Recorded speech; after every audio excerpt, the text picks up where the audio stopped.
नमस्कार। A small warning. अगर इस वीडियो के वायरल होने के बाद मुझे किसी भी तरह से परेशान किया जाता है, किसी भी तरह से हानि होती है फिजिकली बीएमसी के थ्रू या पुलिस के थ्रू, तो इसके सीधे सीधे जिम्मेदार मेरी सोसाइटी के secretary, chairman, current cooperative minister, उनका पीएस होगा। हाँ, ये वीडियो किसी से प्रेरित नहीं है, ये वीडियो पॉलिटिकल नहीं है, इस वीडियो का कोई और एजेंडा नहीं है। ये सिर्फ और सिर्फ हमारी प्रॉब्लम जो सोसाइटी की अकाउंट्स की ट्रांसपेरेंसी को लेकर है, उसकी वजह से ये मैटर शुरू हुआ है, जिसमें ऊपर से लेकर नीचे तक सब करप्ट लोग मिले हुए हैं।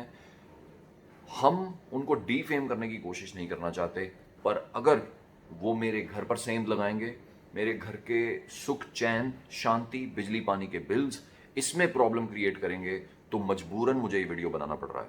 आई होप इस वीडियो से सुधार होगा। Please watch it till the end and listen to it. Thank you. नमस्कार। मैं आज आपको ऐसी कहानी बताऊंगा। बॉम्बे, मुंबई, इंडिया का जीडीपी के हिसाब से सबसे बड़ा शहर, यानी कि बिजनेस कैपिटल ऑफ इंडिया। इसमें किस तरह से भ्रष्टाचार, करप्शन होता है मिनिस्ट्री के हाथों। और वो करप्शन, यहाँ पर बहुत तरह का करप्शन होता है, बट जिसकी आज मैं बात करने वाला हूं वो लोगों की डेली लाइफ्स को, रोजाना की लाइफ्स को इफेक्ट करता है और हर घर तक करप्शन की जड़ें लेकर आता है, जिससे एक आम आदमी का जीवन अस्त व्यस्त हो जाता है, उसकी डिग्निटी को चोट चोट पहुंचती है, उसके रोजमर्रा के खर्चे, उसकी प्रॉब्लम्स और बढ़ जाती हैं। और एक मंत्री और उसका एक संतरी ऊपर बैठकर हमारे पैसे से मौज उड़ाते हैं। तो आज मैं आपको बताने वाला हूं प्रॉब्लम्स। बॉम्बे शहर की बहुत सारी प्रॉब्लम्स हैं, but today I am talking about problems of cooperative housing society. एक सोसाइटी कमिटी, मैं गोरेगांव ईस्ट में रहता हूं। मेरी सोसाइटी का नाम है पिकाडली 2 कोऑपरेटिव हाउसिंग सोसाइटी, जो रॉयल पाम्स में स्थित है। मैंने यहाँ पर 1.5 साल पहले घर खरीदा। जब मैंने घर खरीदा तो पहले ही दिन से मैंने अकाउंट्स के ट्रांसपेरेंसी की बात उठाना शुरू कर दी। व्हाट्सएप ग्रुप बनाया, लोगों को ऐड किया, लोगों को एकजुट करने की कोशिश की कि सारे अपना अकाउंट स्टेटमेंट मांगे, ट्रांसपेरेंसी को मेंटेन करें बिल्डिंग में, कि क्या खर्चा हुआ क्या नहीं ये पता रहे। क्योंकि हो ये रहा था कि एक सेक्रेटरी, एक चेयरमैन, क्योंकि उनको बहुत सारा पैसा इसमें से कमाना था, तो वो हर मेंबर पे अपना रोब जमाने की कोशिश करते थे। जो भी उनसे हिसाब किताब मांगता है उसको एक्सप्लॉइट करने की, उसको परेशान करने की कोशिश करते हैं। तो हर आदमी, ज्यादातर लोग उनकी बातों में सकम कर जाते हैं, उनके प्रेशर को झेल नहीं पाते, बिकॉज आदमी ने एंड ऑफ द डे घर पे आना होता है। और घर में ही अगर कोई प्रॉब्लम क्रिएट करे कि कभी आपके पानी का पाइप काट देंगे, कभी आपको बोलेंगे कि यहाँ गाड़ी मत खड़ी करो, कभी बोलेंगे कि आपके घर से किसी के घर पे नीचे पानी जा रहा है, आपको हर पॉसिबल तरीके से वो लोग परेशान करेंगे और धीरे धीरे करके आप टूट जाते हो। और अगर आप फैमिली वाले हो तो आपको और भी ज्यादा परेशानी होती है। ये घनघोर चक्कर इतना खतरनाक है, बिकॉज ये आपको भीतर से आपको, मतलब it's like heart attack. Because आपको रोज रोज अपने घर पर एंग्जाइटी झेलनी पड़ रही है, रोज रोज आपको कोई परेशान करने आ रहा है। यहां तक कि कई बार तो हमारे पास हर चीज के रिकॉर्ड हैं, प्रूफ्स हैं। कई बार तो सेक्रेटरी ने ये तक कह दिया कि मैं आपके घर चाहूं, जब जब चाहूं आ सकता हूं, पर आप मेरे घर नहीं आ सकते। और हमें ऐसा लगता था कि ये इतनी मनमानी, इतनी बदतमीजी, इतने तरह के टॉर्चर सिर्फ हमारा पैसा खाने के लिए इतनी आसानी से ये लोग कैसे कर पा रहे हैं। तो धीरे धीरे जैसे जैसे एक एक चीज से परत खुलती गई, तो हमें पता चला कि इन सब के पीछे एक ऊपर का मंत्री और उसका संतरी, ये सब बैठ के खेल चलाते हैं। इनके छोटे से लालच के चक्कर में लाखों लोगों की, करोड़ों लोगों की जिंदगी झूलती रहती है इन छोटे मोटे बचकाने से कामों में, बचकाने से उलूल जलूल फजूल चीजों में, जिसका कोई सेंस नहीं बनता। मैं आपको बताता हूं पूरे डिटेल के साथ। I will give you all the proofs with all the names, and if not the names, but I will give you all the indications of who is involved where. पहले जब हमने डिप्टी रजिस्ट्रार में case file किया कि यहाँ पर accounts हमें दिखाए नहीं जा रहे हैं, पहले बहुत दिन हमने इनको ईमेल्स किए, फिजिकल लेटर्स दिए, जाके बात की कि अकाउंट स्टेटमेंट दिए जाएं, अकाउंट्स दिखाए जाएं, ट्रांसपेरेंसी लाई जाए, जो भी सोसाइटी के डॉक्यूमेंट्स हैं वो बताए जाएं। क्योंकि बीएमसी ने हमारी सोसाइटी को अटैच किया हुआ है पिकाडली 2 को, यानी कि बीएमसी का टैक्स तक भरा नहीं गया है। और बीएमसी का टैक्स जब भरा नहीं गया है, तो अगर कल को बिल्डिंग के ऊपर कोई प्रॉब्लम आती है तो वो सब रेजिडेंट्स को भुगतनी पड़ेगी, ना कि उस मंत्री और संतरी को, ना कि सेक्रेटरी को, ना कि सिर्फ चेयरमैन को। यानी कि अगर घर छिनेगा तो सबका छिनेगा। यानी कि अगर किसी के ऊपर लाइबिलिटी पड़ेगी तो वो सभी के ऊपर पड़ेगी। तो यानी कि इसका मतलब सभी को उनकी लाइबिलिटी जानने का तो हक है, ट्रांसपेरेंसी का हक है, पर इन्होंने ट्रांसपेरेंसी देने से मना कर दिया, इन्होंने अकाउंट सिखाने से मना कर दिया, ओपनली कई बार मना कर दिया। और मना ही नहीं किया, मैंने जैसे आपको बताया कि बार बार कई तरह से टॉर्चर करने लगे। जब डिप्टी रजिस्ट्रार के पास गए तो केस चला, हियरिंग्स हुई, बहुत दिन लगे, फिर जाके एक ऑर्डर निकला, फैसला आया जो हमारे पक्ष में था, यानी कि हम जीत गए। ये है वो ऑर्डर की कॉपी जिसमें साफ साफ रीजंस लिखे हुए हैं कि इन्हें क्यों हटाया गया, अकाउंट्स ना दिखाने के लिए, फंड्स की मिसअप्रोप्रिएशन के लिए, जो भी है उस हिसाब से उन्होंने सोसाइटी को डिसॉल्व किया। अब जब सोसाइटी को डिसॉल्व कर दिया तो आइडियली उनको हट जाना चाहिए, और सरकार की तरफ से एक एडमिनिस्ट्रेटर आके बैठता है सोसाइटी में, कुछ दिन चलाता है, फिर नए चुनाव करवाता है और उस तरह से नई कमेटी फॉर्म होती है। बट ऐसा कुछ भी नहीं हुआ। इन लोगों ने, हमारी सोसाइटी कमेटी के लोगों ने उनको चार्ज, एडमिनिस्ट्रेटर को चार्ज देने से ही मना कर दिया। You won't believe, literally administrator office के बाहर खड़ा है, कॉल कर रहा है सेक्रेटरी को, and he is running away with the keys. Can you imagine the kind of nonsense happening? तो मैं सोच रहा था कि भाई इतनी ज्यादा नॉनसेंस कैसे हो रही है, किसके बल पे हो रही है? फिर भाई जब डिप्टी रजिस्ट्रार से केस हो गया, जब हम वहां जीत गए, तो अब ऑब्वियसली जो पार्टी हारी है वो जाके हायर कोर्ट में अप्लाई करेगी। अब चाबी तो उसने दी नहीं, भागम भाग चल रहा है। इतनी देर में उसने जाके जॉइंट रजिस्ट्रार में केस को अप्लाई किया, यानी कि अपर कोर्ट में। वहां पर हमने ऑलरेडी कैविएट फाइल किया हुआ था। ये रही हमारे कैविएट की कॉपी। कैविएट का मतलब होता है कि जब छोटी कोर्ट में से एक पार्टी हार गई है, जब वो नेक्स्ट कोर्ट में अप्लाई करेगी, उनको तब तक कोई रिलीफ नहीं दिया जाएगा।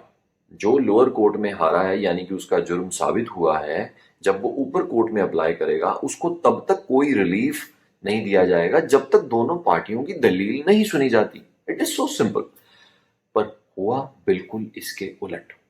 हमारी जानकारी के बगैर, किसी को कानो कान खबर दिए बगैर, एक संतरी और उसका मंत्री, ये संतरी इतना जानदार है, इतना शानदार है कि इसने किसी भी तरीके से इनको एक नकली सा स्टेटस क्वो का ऑर्डर निकाल के दे दिया।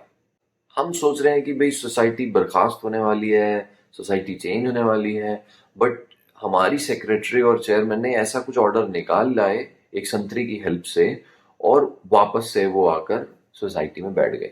और हमें इस बात की खबर भी 2 महीने के बाद लगी। How tragic, how unimaginable this is कि कैविएट फाइल करने के बाद जिसने कैविएट फाइल किया है उसको कोई जानकारी नहीं है कि क्या चल रहा है। Can you imagine this kind of corrupt system? Anyways, तो फिर उसके बाद कोविड आ गया। 1 साल तक बात लटकी रही, कोर्ट की डेट्स ही नहीं मिल रही थी, तो कोर्ट में सुनवाई नहीं होगी।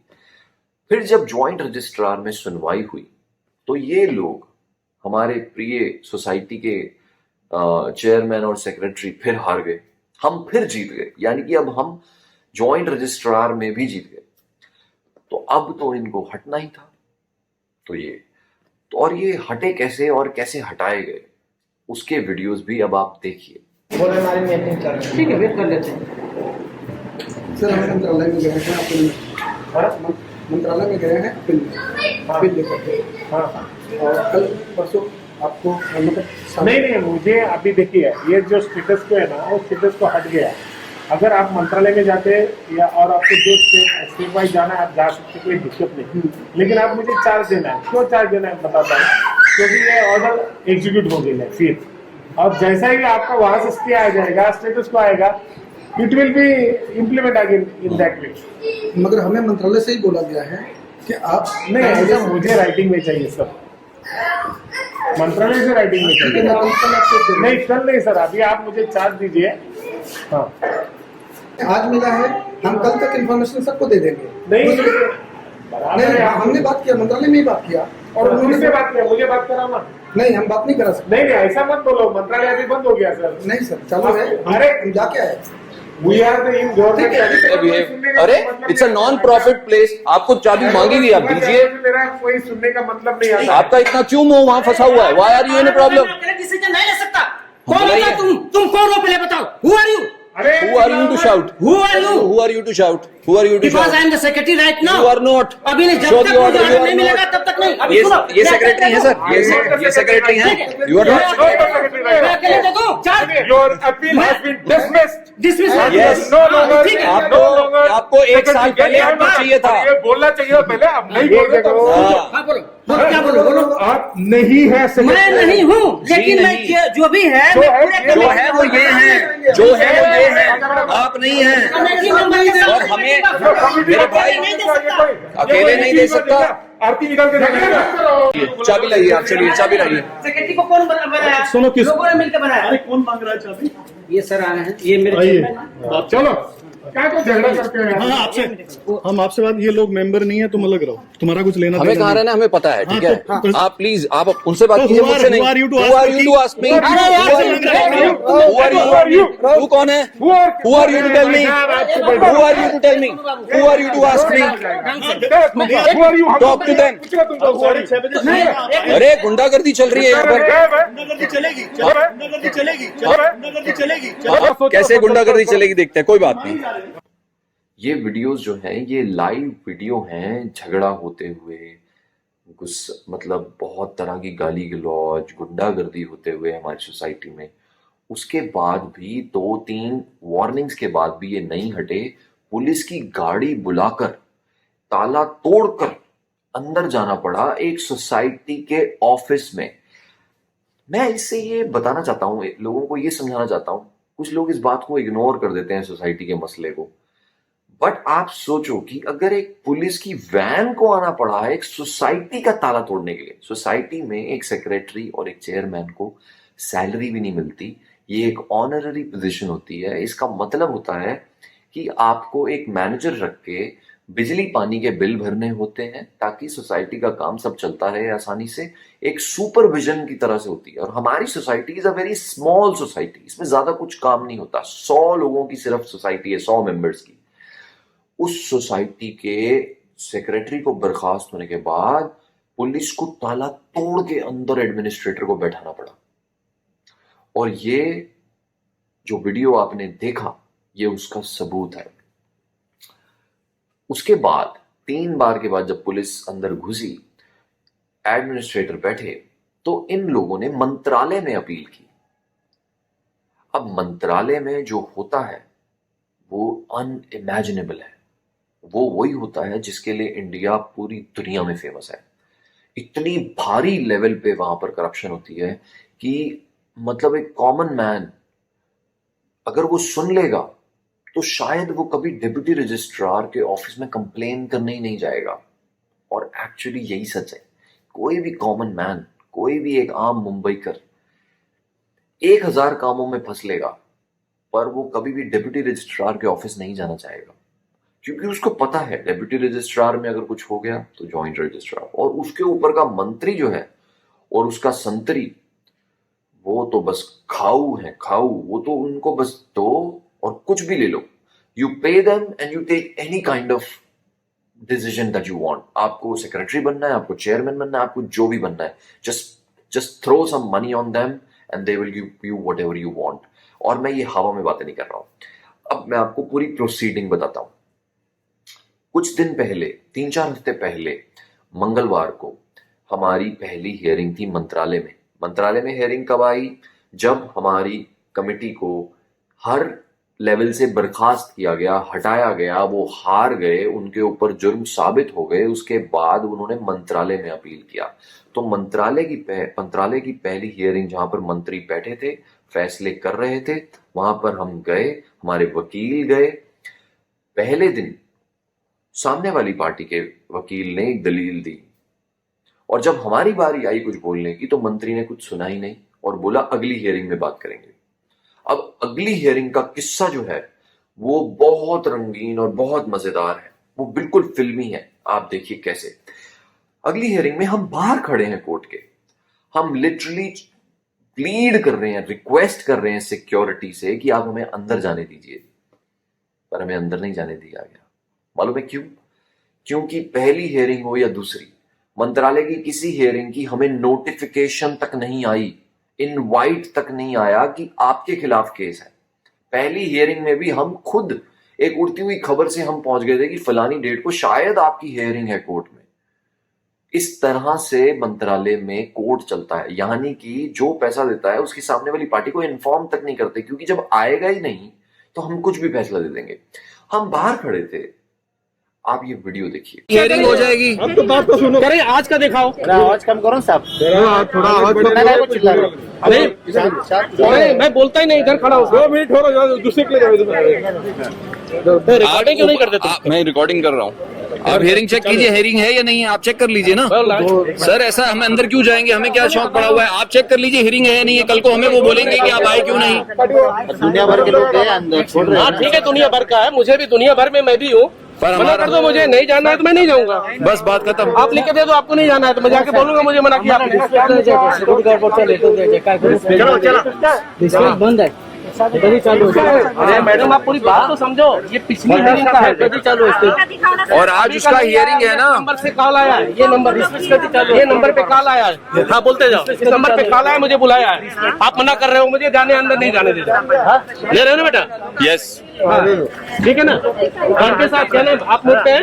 आप है ना, क्या नाम आपका? दीपक विनायक कारकर साहब मना कर रहे हैं, नहीं जाना है। तो जैसा आपने वीडियो में देखा, भाई 2 लोग कोर्ट में केस लड़ रहे हैं। जब एक पार्टी कोर्ट में गई नहीं, उसकी बात सुनी नहीं गई, तो मंत्री ने फैसला कैसे दे दिया? पर जब हमने पता किया कि मंत्री कैसे फैसला करता है, तो हमें पता चला कि भाई उन्होंने इतने हजार लीटर घी चढ़ाया है मंत्री जी को, आप उससे ज्यादा घी दे सकते हो? तो मेरे पैरों के जमीन लिटरली निकल गई। मुझे लगा कि भाई मैं 3-4 दिन तक डिप्रेशन में चला गया। मतलब मुझे लगा कि अब मैं किसी से क्या बात करूं। इसीलिए मुझे मजबूरन ये वीडियो बनाना पड़ा, because I have a direct proof. जब मैं हियरिंग में, हमारे लोग हियरिंग में पहुंचे ही नहीं, तो मंत्री ने किससे पूछ के फैसला दे दिया? उसको क्या जल्दी थी किसी को रिलीफ देने की? उसको क्या मिल रहा था रिलीफ के रिटर्न में? क्या वो बता सकता है? क्या वो ऐसे ही लोगों की जिंदगी के साथ खिलवाड़ करता है, बॉम्बे शहर के लोगों के साथ? क्या लोगों की जिंदगी में इतना बेकार का समय है कि वो रोज अपना सर फोड़ेगा एक मिनिस्टर के सामने? क्या मिनिस्टर को लोग इसीलिए चुनते हैं कि वो लोगों की जिंदगी बर्बाद करे?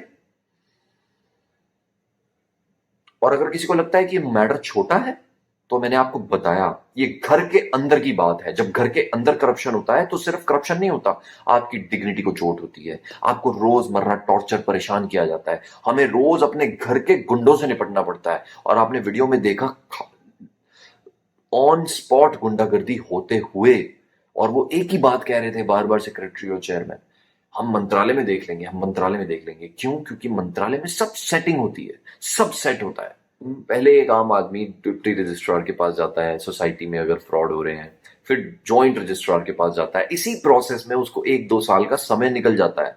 उसके बाद जब वो मंत्रालय में पहुंचता है, तो मंत्री का तो एक ही रूल है, लाओ और ले जाओ।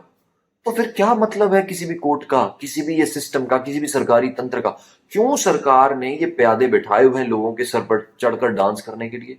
किस लिए बिठाए हुए हैं भाई? अगर तुमसे, सरकार से सोसाइटी का काम नहीं देखा जाता, तो भाई लोगों को उनके हाल पे छोड़ दो ना।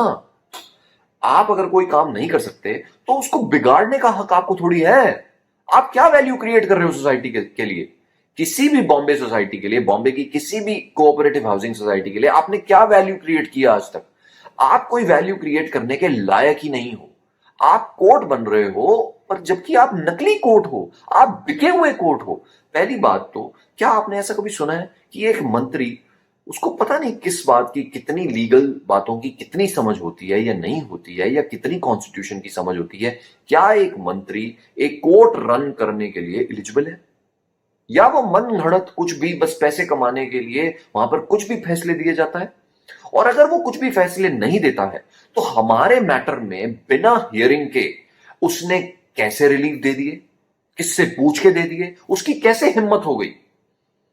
क्या हमारी जिंदगी की कीमत कुछ नहीं है, सिर्फ उसकी एक उंगली चलने की कीमत है? क्या वो कहीं भी कागज के टुकड़े पे साइन कर देगा और हम उसके कर्मों की सजा हम भुगतेंगे? क्यों? क्या हमने ये पैसे सरकार को पे करके फ्लैट नहीं खरीदा था? क्या हमने सरकार को स्टैंप ड्यूटी नहीं भरी थी खरीदते समय? तो फिर ऐसा क्यों होता है? और आपको लगेगा कि शायद ये कुछ सोसाइटीज में होता है, पर मैंने देखा है कि ये बड़े से बड़े और छोटे से छोटे बहुत सारी सोसाइटीज में होता है। सिर्फ नहीं होता है तो उन सोसाइटीज में जहां ऑर्गेनिकली ईमानदार लोग हैं, जहां थोड़े भी हरामखोर लोग आ जाते हैं, उनको ये सपोर्ट सिस्टम इतना ज्यादा करता है, ये मंत्रालय का सिस्टम, ये करप्ट सिस्टम। उनको सिर्फ आपकी सोसाइटी में 2 भ्रष्ट लोग चाहिए, उनके वो एक ऐसी सांठगांठ है जिससे उनका नेक्सस चलता रहता है। Please throw your comments and tell me how to solve this mess.